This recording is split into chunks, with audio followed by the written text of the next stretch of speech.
For a lot of families, there is no legal option. And I think we can reasonably say that if people are willing to risk their literal lives, it's because their home situation is desperate and not at all safe. But let me ask you the question no one ever does. Why is their home so unsafe in the first place? Is it just because they live in crappy countries and the US is the best on earth? Of course not. Why are so many people risking everything just to get to the so-called land of opportunity? The answer is uncomfortable, but it is undeniably the truth. The United States has directly intervened in the politics, economies, and way of life for so many in Latin America and the Caribbean.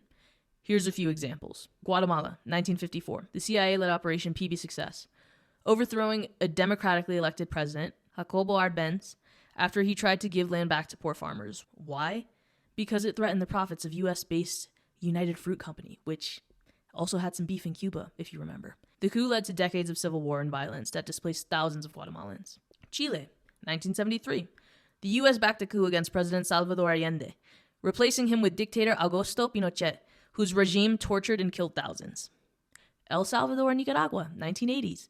Billions in U.S. military aid fueled civil wars that devastated these countries. Many of today's Salvadoran and Nicaraguan immigrants are fleeing the aftershocks of that violence. And good old Mexico, 1994, NAFTA.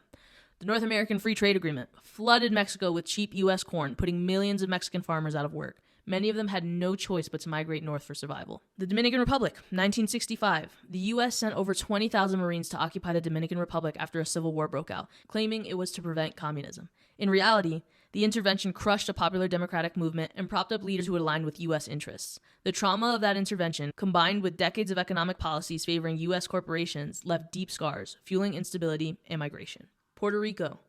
For over a century, Puerto Rico has been treated as a colony.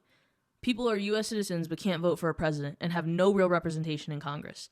After Hurricane Maria in 2017, the federal government's delayed and inadequate response left thousands dead and the island's infrastructure in ruins. On top of that, U.S. tax and debt policies have pushed Puerto Rico into economic crisis, forcing thousands of Puerto Ricans to migrate to the mainland just to survive.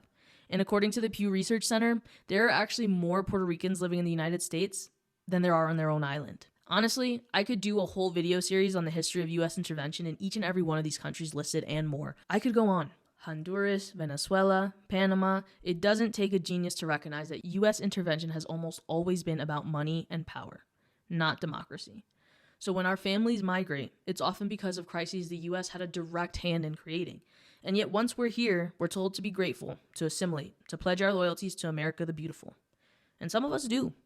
But some of us resist and hold our flags high. And why shouldn't we? Being proud of where you come from doesn't make you less American. It means you're refusing to let go of your roots, even in a country that tried to erase them.